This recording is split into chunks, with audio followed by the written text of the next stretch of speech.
Welcome to The Experience, live with Russ and Scott.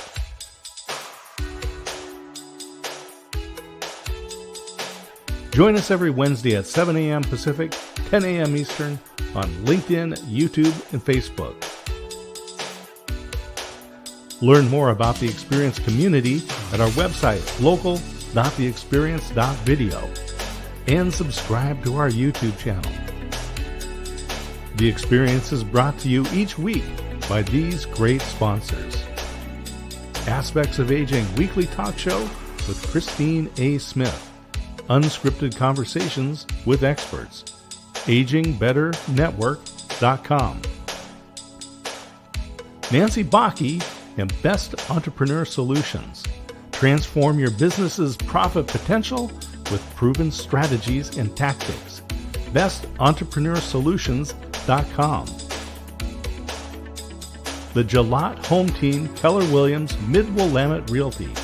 Serving Lynn, Fenton, Marion, Lane, and Polk counties. Visit teamjalot.com.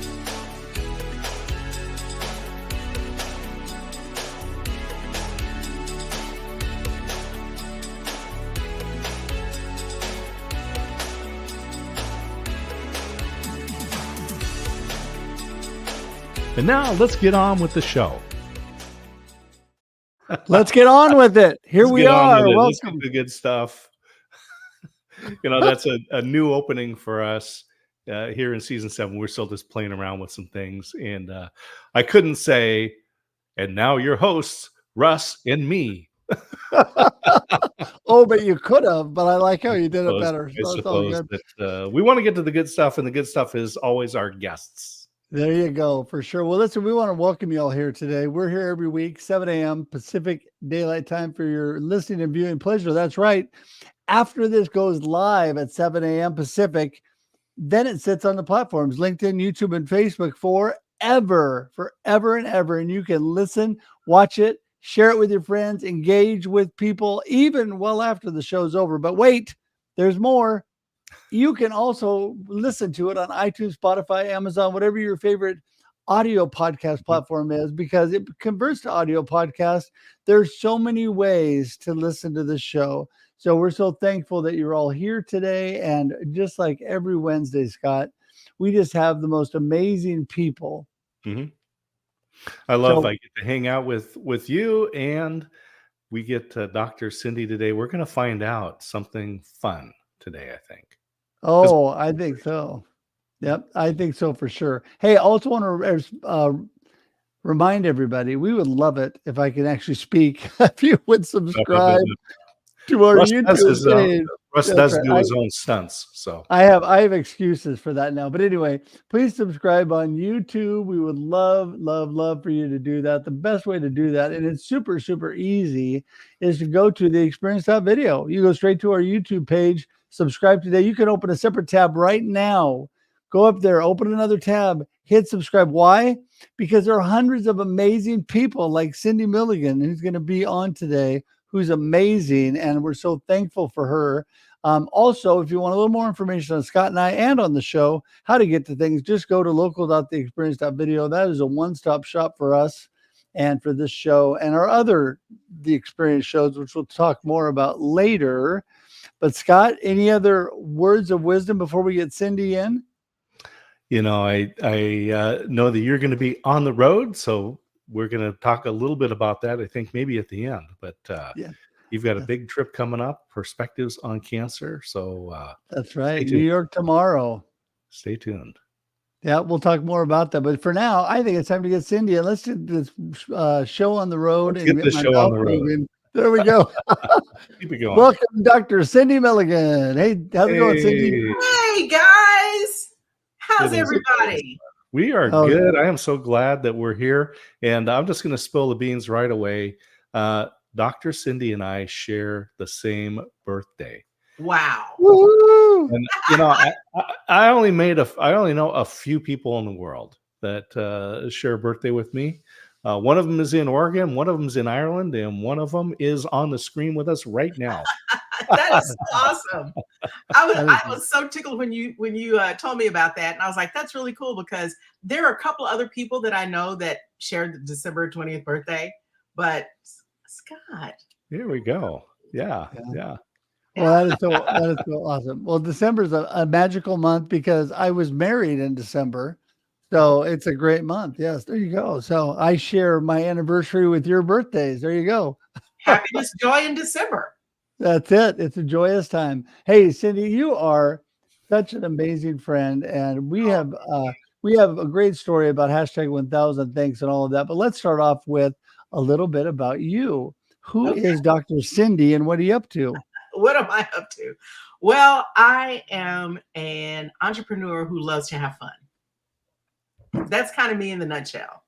I have a lot of different experiences, but right now my love is voice and teaching voice. Whenever I tell people I'm a vocal coach, they think that I'm a singer. And I'm really not a singer, but I work with people who use the spoken human voice in some type of performance, whether you're an executive, public speaker, podcaster, comedian, voiceover actor, storyteller, attorney, all different types of vocal genres. And I am just fascinated with the spoken human voice. And that is what I am working on now. Yeah, that's what I love. I say that, people connect through stories, and stories are best told in the human voice. Yeah. And I always think of Dr. Cindy Milligan, and there's water in this cup because what is very important about maintaining your voice? Hydration.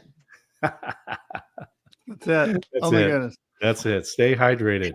A friend of mine who's a trainer, he says, hydrate or dihydrate. Oh.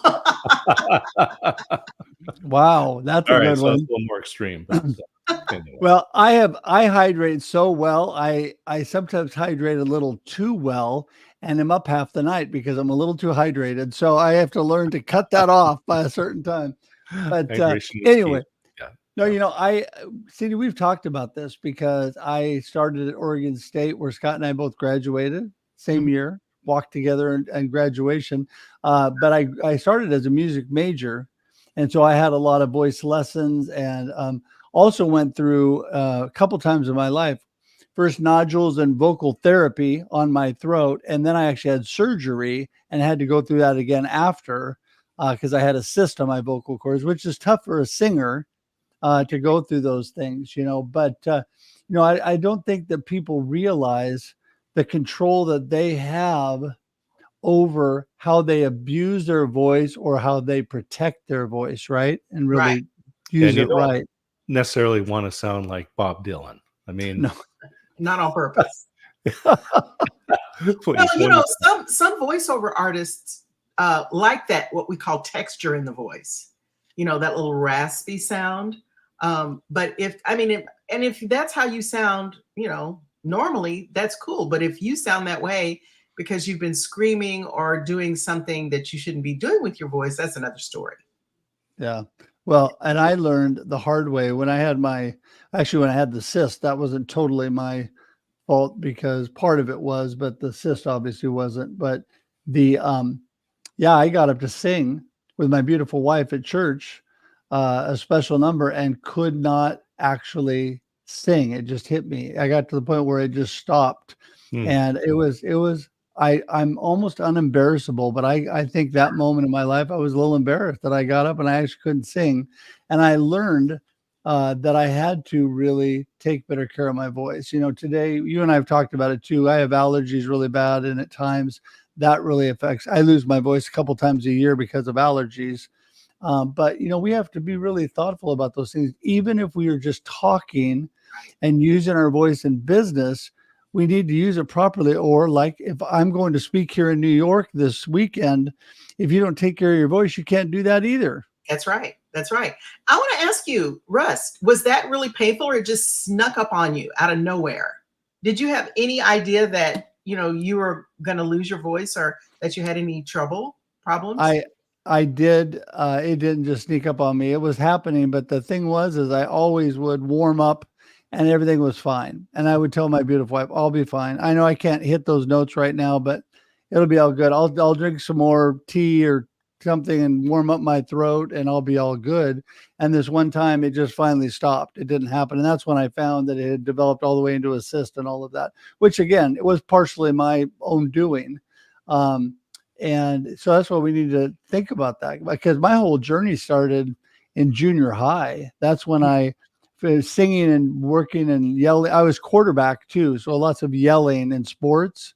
And then yelling and singing and not taking care of my voice right. And I think, again, is supporting and doing the things that you teach are not that difficult. And we just have to intentionally do it, right?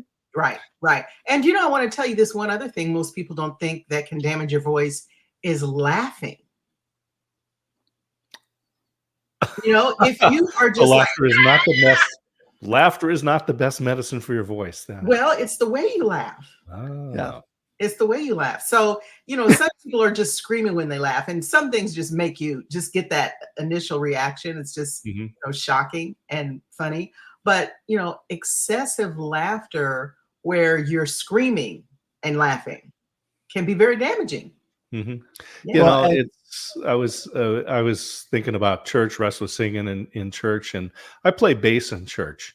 And so I like to give the singers a bad time as I'm drinking my whole milk, triple shot, fully caffeinated latte, right? Because that's like everything bad for a vocal person.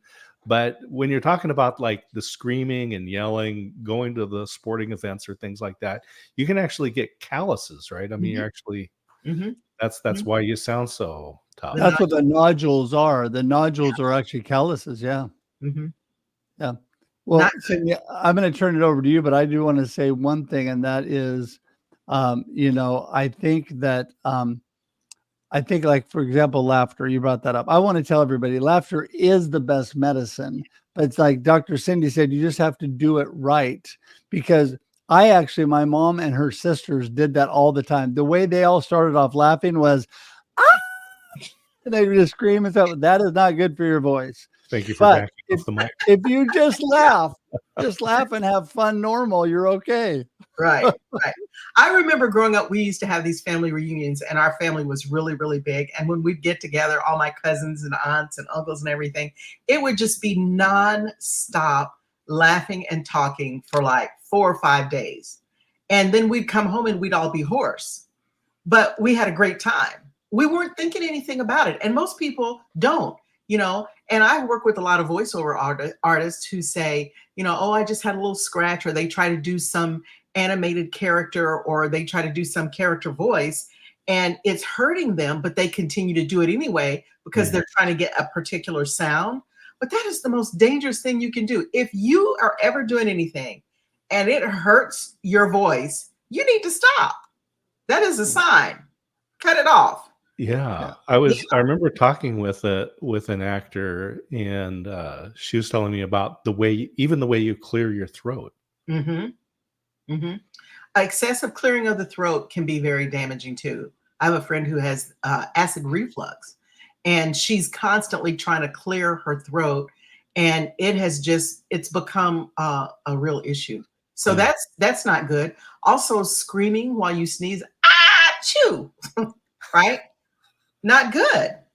It's okay if you do it every now and again, but there are some people who just do it all the time. So, yeah.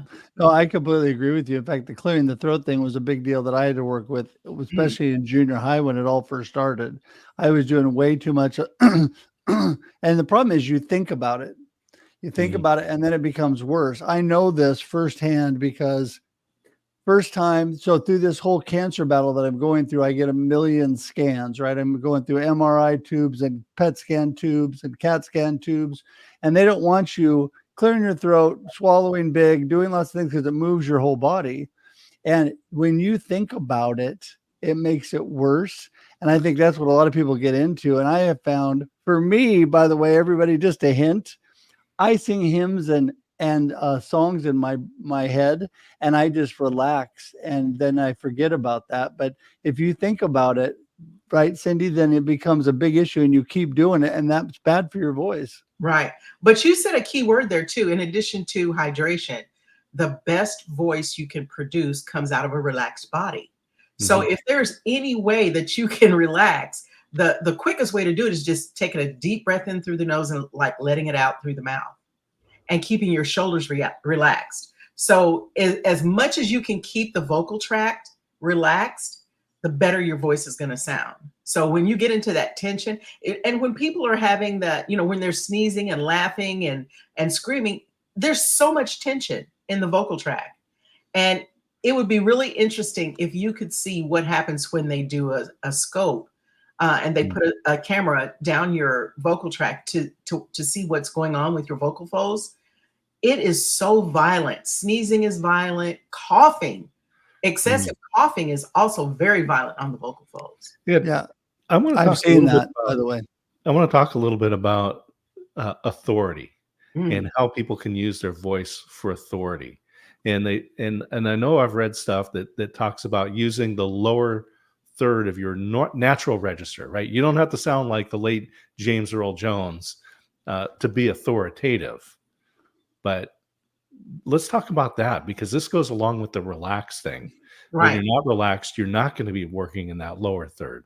Right. And usually people who are in a stressful situation, when you're in a stressful situation, that tightens the vocal tract and the muscles around it. And it also tightens muscles in the chest. So, you're able to speak because you're able to breathe.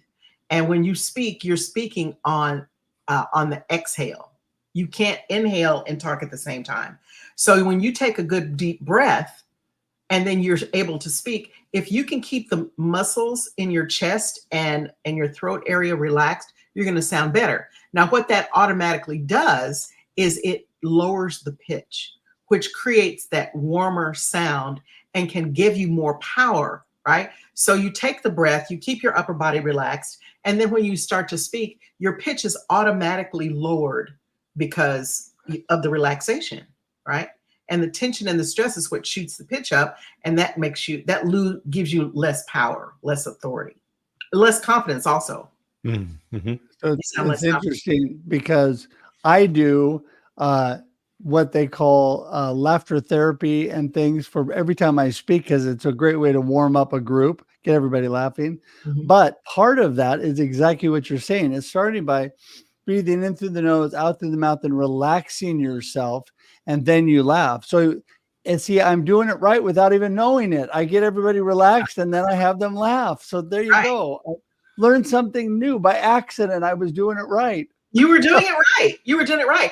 And it was also giving your body fuel and energy, because, getting a good deep breath is going to give you the energy that you need to do whatever. And so when you're laughing and you're talking and you're breathing properly, then you're going to sound 100% better. And one of the biggest problems I had with my voice which is what kind of led me into more study of the voice, is it used to hurt me to talk. And that was not good for a person who was hosting a talk show. And I had this television talk show in the Bay Area, and it used to hurt me to talk. So I sought the help of a vocal coach, and turns out that I was holding my breath. I wasn't even breathing fully most of the time. And I kind of got into this argument with this exercise physiologist I was seeing at the time. And he was saying, Cindy, why do you hold your breath? And I'm like, I'm not holding my breath. What do you mean holding your breath? And he goes, yeah, you're holding your breath. And we kind of went back and forth, because I'm like, well, if I was holding my breath, I wouldn't be able to sit here and have a conversation with you. He said, you hold your breath when you listen. So just kind of pay attention to it over the next week, and let's talk about it again. And he was absolutely right. When I was listening to people, I was not breathing at all. I hate that, Cindy, because Scott's always right too. We get into these things where he tells me I'm doing something. I say, I'm not doing it. He goes, you're doing it. I'm not doing it. And he's always right. It just really, I don't know if I'm always right. But, well, and so I want to continue on some of this, because the other thing, besides being relaxed, giving you more power in your voice, and then people don't think you're nervous or upset, or because we pick up on these emotional things, right? The other thing is those filler words. Oh yeah. Or whatever. My big filler word, and the extended and. And So I'm really glad to be here with Cindy and Russ. Yeah, that's a terrible filler word for me. What tips do you have? okay, to get rid of filler words. Okay, the thing is, I don't say get rid of all filler words because they're part of our natural conversation. Okay, but when you use so many filler words that people have a little pad and they're ticking off how many times or counting actually how many times you're using it, the like, us, and all of that kind of stuff. The best thing to do is just slow down. Slow down. Think about what you say because we get nervous with a pause. We think a pause is not good in communication, but really a pause is very important because you can say something, pause, shut up, and it have more impact than if you kept talking. So in our minds, we're thinking, we have to fill every second with a word, which is why we're constantly saying and. And it's one of those things that we do when we are thinking. And it's okay. But you don't have to say anything while you're thinking. And it's okay for me to stop and then go on. Yeah. One of the tips that I heard was they call it the whole breath method. And it's you talk until you come to a natural punctuation point, comma, period, semicolon, whatever that is, and then breathe. Stop talking and breathe.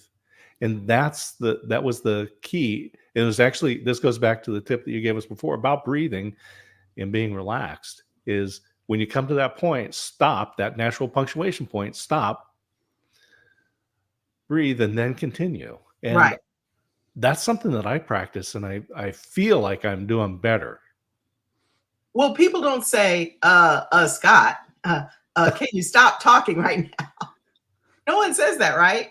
We accept the verbal fillers, or what I call verbal crutches, right? Because they help us get through a sentence, a thought, or whatever we're trying to say.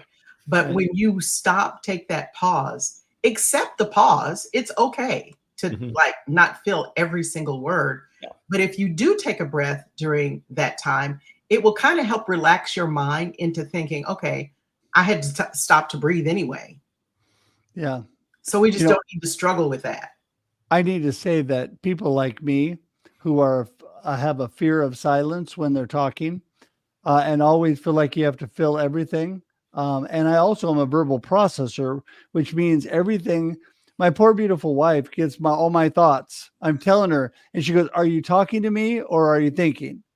Well, at the moment, I'm kind of thinking and letting you think with me. And she goes, "Why don't you think and then talk to me when you get done?"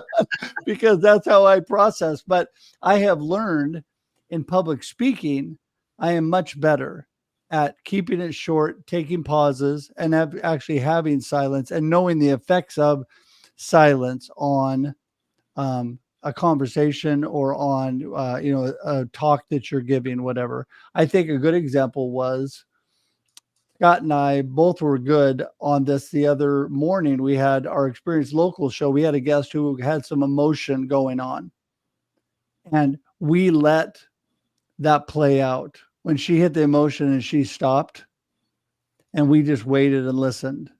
And it's not that we're trying to use it for a particular reason, but it makes the moment more powerful just to let it play out and us not try to fill that dead space and just let her do that. So it's one thing that I have learned in business. I'm much better at those things. In personal life, I'm not good at all. So well, one of the things we use those filler words for is to hold the floor, right? I don't want to let Cindy get in a word. So I'm going to keep talking and go, filibustering. Okay, I have a question for you, Russ. So you said you had that fear of that silence. What exactly are you afraid of in that silence? Yeah, I think really, if I think about it, I am afraid that the conversation is not going well, that they're not interested in the conversation, or something like that. When I really know deep down that's not true. I've got one friend who I know super well, and he'll just sit there and look at me. And the guy loves me. I mean, we are super great friends. That's just him, right? He just loves to be quiet. He loves to be by himself. He's one of those individuals. He just had his birthday. Speaking of both of your birthdays, you know what his wife gives him? The day to go away by himself. He went off to the beach. He doesn't want to be with anybody on his birthday. That's his gift. He wants to be by himself. He loves his family. He'll come back to them, but he wants a day. That's his gift. He likes alone time, right? Wow. And so, but I've learned with him, when he just stares at me and smiles, I just stare at him and smile back, because I know that's just him, right? But I think really my fear is that what I said, the conversation is going badly. They don't care. Or they don't like the conversation, whatever. Right. Wow. Well, I think a lot of people are afraid of that and then uncomfortable. If you know him, right? If you didn't know him and he was just quiet, you might think something was wrong. Definitely. I would be very uncomfortable if he didn't say anything. I mean, if I didn't know him, you're right. Right. That's why it took me a while to get to know him, to understand that was just him. Mm-hmm. But I think people need to realize too, though, that it's like you said, it's okay in fact, it's more than okay to have these pauses and silence. And when I am speaking, I have learned to think in my head of where I'm going instead of tell everybody, because that's what I do in personal speaking. Scott knows. I'll be telling Scott everything, where I'm going and what I'm doing. And he doesn't really care, because this is me thinking, but in speaking, I've learned to do that in my head. And my beautiful wife says, I wish you'd learn to do that in your personal life, in your head too. But no, I mean, that's the thing that people need to realize, that that's okay, right? And it means more to give that silence and breath, like you said. It really is. The pause is one of the 12 vocal elements. You guys know about my theory that I created in my research called sonic vocality, where there are 12 different vocal elements that help us in communication. We use them all the time. Things like breath, pitch, inflection, emphasis, volume, rate, pause, pace, pitch. All of those things help us communicate. And there are certain things that we do all the time that signal and have meaning to people, right? And so I think what we have is a misunderstanding of what the pause actually is, or what it communicates. We think it's always a negative thing. And like Scott said, you want to hold the floor. You don't really want someone else to start talking yet, because you're not finished. But people may just not feel that way. Some people do, but it's also possible that people are listening to what you say, and it would be easier for them to listen if you weren't the whole time. Yeah. Oh, it would for sure, because it gets distracting. I have a wonderful, wonderful friend, and then I'm going to ask you, we got to talk about hashtag 1000 thanks here real quick, but yeah. I have a friend who, she's amazing. And she always says, you know what I mean? After almost everything she says, hey, Cindy, this is what I'm doing. You know what I mean? And it's her natural filler, but she uses it all the time. Mm-hmm. So anyway. There are lots of other fillers like, and you know what I'm saying? You see what I'm saying? Yeah. You get me? You follow? Yeah, exactly. So listen, speaking of all of this, and you are just a blessing and such a thankful heart. And we talked about this before. Now it's been 3 years ago, something like that, or maybe 4. I can't remember. I think it's been like 4 years. Yeah. And we came up with, maybe we didn't originally create it, but we came up with the hashtag 1000 thanks that we use, and everybody on social media was just bombing it, just as a reminder to be thankful and to let people know you're thankful. Right. And speak to that really quickly, because it came out of yours and Scott's heart. And it really came out of your heart, and I think Scott helped name it. But talk a little bit about that. Well, it was around Thanksgiving, which is my favorite holiday of all times. Thanksgiving and Christmas, love it. And I was thinking, well, it would be really great if I could figure out a way to name or put, a word on what I was thankful for every day. If I could get to 1,000 thanks the week of Thanksgiving, that's what really started it. And so I started creating these, graphics and posting them on social media. And then we were online doing the experience. I believe it was the experience. Yeah, it was. And we just started talking about it. I don't think that first year we got to 1,000 thanks. But we've continued it, and I still talk about 1,000 things. And it's really interesting because I was doing this last night, just thinking about the things that I'm really grateful for and thankful for. And I just started writing them down. But I didn't really say them to anyone. Really, I was just really thanking God for all the stuff that he's gotten me through, right? And so if we can do that, it would be great if we could document it. And that was the whole point of me saying hashtag 1,000 thanks. And then you guys grabbed it, and so it's just hashtag 1,000 thanks. It's been great. And gratitude journaling has been popular the last few years. Mhm. There's academic research that proves what my grandmother told me is true. You're thankful for your grandmother, right? Yeah, and we had those relatives in the past, right, who have told us, be thankful for the fact that you have food. May not be your favorite food, but hey, you're eating, and you have a bed. May not be as big or whatever, all these things. And I was just walking down by the river and there's some flowers blooming, and I realized that I had been walking past them, kind of thinking of them as weeds, right? But the sun was coming up and they were shining nicely. And I thought, we just need to take that moment of pause, that moment to breathe, both literally and emotionally. See, I think the pause is the theme for today. Yeah. I do. 1,000 pause. 1,000 pauses. We've talked about this before, Cindy, and I still use it today. Tell everybody to join the hashtag 1,000 thanks movement that I use in a lot of my live streams. And I really believe we did get over 1,000 because some people like Brian Schulman and some other people that had huge audiences picked it up and everybody started using it. And I would say we were pretty darn close. But, whatever the case is, the impact of people being thankful and reminding others to be thankful and then telling people that they're thankful is, I think, a huge deal. That's the way I start my day every day. I'm number one thing before I get out of bed is I'm thankful and grateful to God for my beautiful wife and my family, for all that he's blessed me with. And it's a great way to start life, right? If you're grateful, it comes out of your heart is just so much more open for the possibilities of the day and all that comes ahead. And you have so much more of a positive attitude. So I just want to thank you for being a catalyst and getting that moving, because we really love that. Well, thank you. Thank you for agreeing with me and jumping on that. And I think you're absolutely right. If we could just take that moment, Scott, you were saying you're walking past those flowers and you just kind of didn't give them a second thought. But when you stopped and looked at it and paused for a second, right?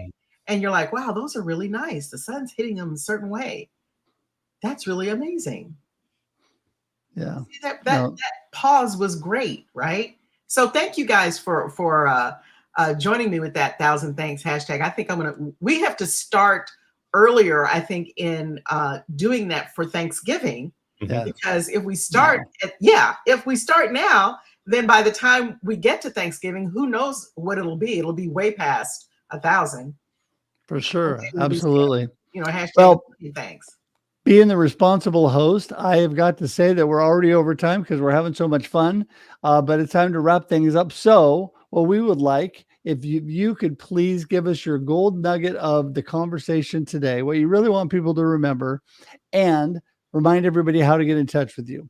Okay.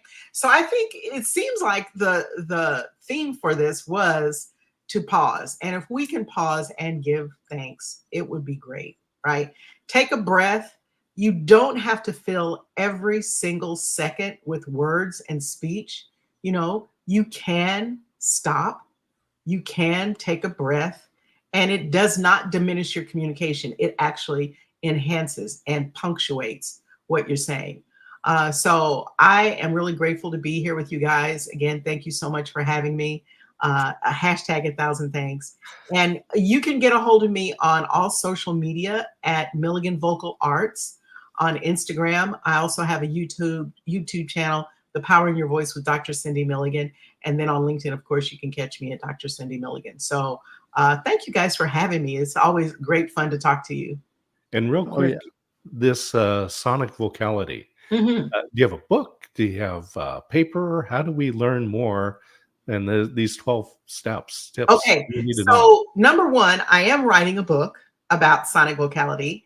Number two, you can find the raw, hardcore research because it was my dissertation research for my PhD. And so that can be found on a site called ScholarWorks. And you can just search me, Dr. Cindy Milligan, sonic vocality, and it'll come up. But there is another Dr. Cindy Milligan who studies chemistry. That's not my thing. I'm a social scientist, not a science scientist. But the raw research is in my dissertation, which you can find online through ScholarWorks, where scholars publish their research, and that's where that is. But I am working on a book now that includes my theory, practical application of my theory, which is always, I'm a practicing scholar. While I know how to do the scientific research and I can do it, I prefer to use that scientific research in a way that, makes the rubber meet the road, where we actually live. Like, take a breath, and it's okay to pause. So there's plenty of information out there. Actually, I think there's been several posts. I've had several posts on my LinkedIn about sonic vocality, but I am more than happy to share more information about it. But that's great. Well, we have your information up on the screen too. Everybody that's clickable, you can go directly to it. We highly encourage you to connect with Cindy, because amazing stuff. And I love the practical life applications that you're doing. You're showing people, not just telling people, you're showing them how to actually do things practically and how it practically affects their life and all that. And I think that's awesome. So we just want to thank you again for being here. We're going to have to do this again in the future because you're so awesome. Thank you. I appreciate you, and Scott have always been so supportive of my work and me. And I really appreciate that. Thank you. You're welcome. You're welcome. Well, we're going to send you to the green room. Hang tight for just a second. We'll be right there. Okay. Okay. All right. Wow. 1,000 things and 1,000 pauses. I think pause and breathing, we learned the value of that today, and something that we can add into our lives right now. Yeah, no, I agree 100%. That's the thing. When you could take action on things that are good for you, you should do it, right? You should definitely do it. And we're just so thankful that we are blessed with amazing guests like Cindy and amazing friends. And we just really, I love that. Take a pause. We just all need to remember that. I need to remember that every day. So anyway, thanks so much for being here, everybody. We're here every Wednesday, 7 a.m. Pacific Daylight Time on LinkedIn, YouTube, and Facebook. Also converts to audio podcasts, iTunes, Spotify, Amazon, whatever your favorite podcast platform is. And we'll be here again next week, next Wednesday, 7 a.m. Pacific Time. And I am going to be heading here to New York this weekend and speaking at the Perspectives on Cancer Conference. Number one, I want to thank everybody for your prayers and support. I wouldn't have been able to get there without you. I wouldn't be keeping the same attitude that God has given me without all the support that I get from everybody. And I want you to know how much I appreciate that. Looking forward to seeing friends in New York, and everybody that knows me, I'm #RussSelfie. Watch social media. You'll see what I'm doing. If you want to follow my life, follow the #RussSelfies. That's right. And Russ is going to be getting on the plane in Portland, landing in New York. So as he flies over the continent, make sure and look up and wave at him tomorrow. There you go. I'll be flying across the country. So yeah, no, I'm super excited. If you guys want to still be involved, if you have cancer, like I do, if you have support people with cancer, or are caregivers like my beautiful wife and family, or you just support the cause, please come join us. Go to perspectives at cancer.com, and you will find where we're at. Perspectives on cancer.com. And it's actually on the screen too in the comments. So you can go there, get that, and we'd love to have you. So in the meantime, we'll see you next Wednesday. Scott, you have anything before we wrap it up? I just want to say thank you to Dr. Cindy for the great tips. And everybody, let's just take a pause. For sure.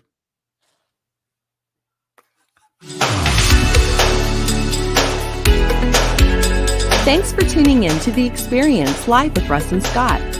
If you enjoyed today's show, please share it with others, post about it on social media, or subscribe on YouTube. See you next time.